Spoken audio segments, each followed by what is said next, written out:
Bus riders in Brooklyn Center now have a faster option to reach the other end of the metro. The new Bus Rapid Transit D-Line began service this past week. It connects the Brooklyn Center Transit Hub with the Mall of America. The D-Line largely replaces Route 5, the state's longest bus route at 18 miles. Metro Transit officials say the reason for the change is to provide quicker service, chopping off about 15 to 20 minutes from end to end. The reason why it was so important to largely replace the Route 5 with the D-Line is because on this particular corridor, about 1 in 4 people do not have a car.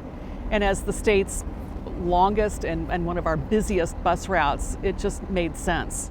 Riders pay before they board, which helps speed up the ride.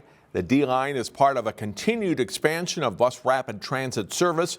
By 2030, Metro Transit plans to have 12 bus rapid transit lines in the Twin Cities. The Anoka-Hennepin School Board has approved a new superintendent, selecting Osseo School Superintendent Corey McIntyre to take over the role. McIntyre previously worked for the Anoka-Hennepin district, where he was an assistant superintendent. Anoka-Hennepin is the largest school district in the state, while Osseo is the 5th largest. During the interview process, McIntyre told board members how students struggled coming out of the pandemic and how a lot of the younger students missed out on early childhood education. In a statement to CCX News, he says his philosophy of education matches the vision and mission of the Anoka-Hennepin district. St. Paul Winter Carnival Fun will include the artistic touch of a Brooklyn Park resident. Gino Occo created the 4 colorful buttons for the Winter Carnival.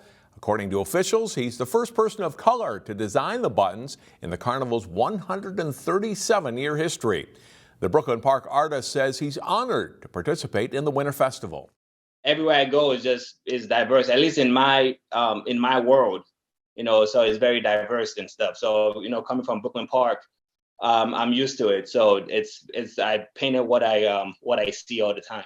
Occo recently spray painted a mural on the side of Waterside International Market in Brooklyn Park. The Oxford Dictionary defines nostalgia as a sentimental longing or wistful affection of the past. During the holiday season, the decorations, music, foods can all create feelings of nostalgia. CCX Sarah Allen went to Robbinsdale to see how the downtown area is stirring up fond feelings of the past for its visitors.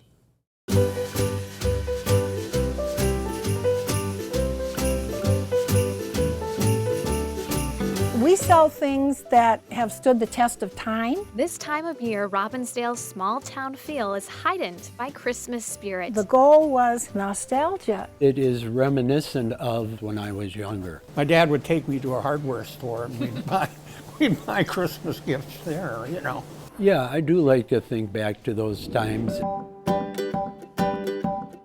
From the festive storefront windows to decorations strung on light poles, it's like walking in a winter wonderland of old. We all remember being kids and going by the storefronts and seeing those beautiful windows. And so I try to recreate that as best I can. Krista Kalk from Minnesota Makers was eager to recreate that vintage holiday magic. The stores downtown aren't really doing that anymore, and so it's nice to be able to be part of something that brings back those feelings of youth and childhood and good memories. Robbinsdale retailers are also offering goods that stir up nostalgia. Basically what we're doing here is we specialize in memories. Like all these vintage Christmas tree ornaments, you can't find those things anymore. For the past 12 years, Finds on Broadway and Robbinsdale, We've got a whole display of ceramic Christmas trees over there. has opened its doors to people looking to be transported back. Then as they move through the store, we like to watch them, and they start smiling, and then they talk amongst themselves, and then they start pointing, and then they start laughing and say,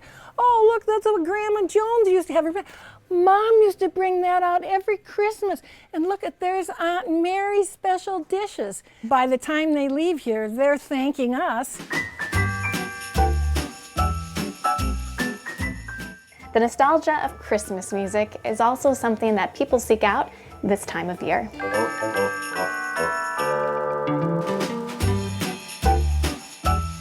And it reminds them of being together with the family. They would put the record on and they would just play it over and over, and it reminds them of opening gifts or sitting down for a meal and being together, and its senses are alive and it brings back the memories. The owner of Fly Vintage and Vinyl says helping to bring back memories is the reason she opened up her shop. I love vintage. I would find things. I knew people who would love that item. I would call them up or text them, "Do you love this?" And their happiness made me so happy. From the storefronts to the merchandise, Robbinsdale is a place that's filled with reminiscing. You can't get it today. It's home. It's the way we all grew up. It's just it's a nice warm feeling, and especially at this time of the year. In Robbinsdale, Sarah Allen, CCX News. The owner of Fly Vintage and Vinyl says that Christmas albums are selling as fast as they come in. And mark your calendars, if you haven't already, for the holiday train. It's coming through our area on Tuesday, December 13th and making a stop in Golden Valley.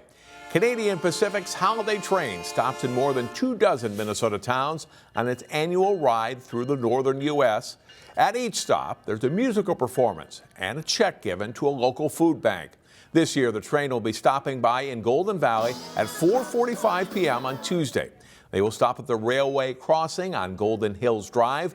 People are encouraged to bring food donations and toys for Prism's Holiday Toy Shop.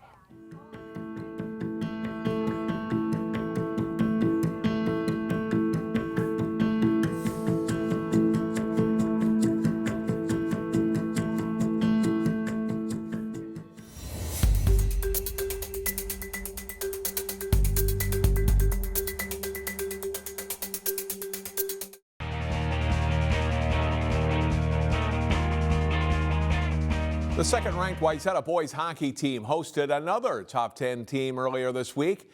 The Trojans were looking to run their record to 4-0. Jason Malillo has the highlights. Perennial power and 9th-ranked Hill Murray paying a visit to Wayzata's home ice. First period, Jake Madsen's forecheck chips the puck in front, and Cade de St. Hubert scores. It's 1-0 Trojans. Second period, Ben Miller in alone for the Pioneers, but his backhand is stopped by Will Ingeman. Still 1-0 late in the third when Brady Ingerbitsen gets the equalizer for Hill Murray, and we go to OT. Freshman Jacob Kwasnicka digs for the puck behind the net and sets up Reese Wallen, and he buries the game winner. Trojans stay undefeated with a 2-1 victory. Jason Malillo, CCX Sports. The Champlin Park and Maple Grove Gymnastics teams are both pretty young this season. Those two were matched up in the first Northwest Suburban Conference meet of the year for each. First meet of the season for Champlin Park and the first home meet of the year for Maple Grove. Champlin Park starts on the uneven bars, and Rebels senior Melina Ung records her team's best score in the event with a 7.65. To the vault and Maple Grove junior Danica Hahn. She lands with a score of 8.25 to place second. Hahn's teammate Sasha Thompson is a 4-year state meet qualifier. She vaults to a score of 9.15 on the way to winning the meet's all-around title. Champlin Park's Kaylee O'Brien tops the Rebels in the floor exercise. Her score is 8.375, good for third overall. To the balance beam, and Maple Grove freshman Lily Thole. She finishes second to Thompson with a score of 8.25. Thompson looks sharp in this early season meet. The senior wins all 4 events, including the floor exercise where she scored a 9.2. Maple Grove wins the meet 128.1 to 114.850 for Champlin Park. Each team has 2 more meets before Christmas. After winning the state Class 2A title last season, the Providence Academy girls basketball team is facing a tough schedule this winter. The Lions started 1-2 against very good teams and look to reach the 500 mark when they faced Matamidi in their home opener. Jay Wilcox has the highlights. Defending Class 2A state girls basketball champ Providence Academy hosting Matamidi. Providence goes into Grace Counts for the quick move and layup as the Lions get out to a 7-1 lead. Madden Greenway with the crossover move gets to the hoop for a layup on her way to another big night for the Lions. Counts pulls down the offensive rebound and scores on the putback. She has 13 in the first half and 17 for the night. 7th grader Ari Peterson comes off the bench to score 9 first-half points, getting the bounce on the 3 here. Providence leads at 41-24 at the half. Matamidi keeps battling. Presley Albers hits a 3 from the wing as the Zephyrs try to stay within striking distance. Greenway drives and puts a little English on the layup to score, and it's 50-34 Providence. Greenway sets up Brooke Honecker for the baseline jumper as the Lions try to put the Zephyrs away. Greenway nails a long step-back three. She came in averaging 32 per game, and Greenway pours in 37 in this one, as Providence is now 2-2 after a 74-54 win over Matamidi. Jay Wilcox, CCX Sports. And a couple of other notes. We will have highlights and a recap of the Breakdown Sports Boys Basketball Classic and highlights of the Minnesota High School All-Star Football Game coming up Monday on CCX. That's all for sports. More news after this. Find more prep sports games and highlights at ccxmedia.org and follow us on social media.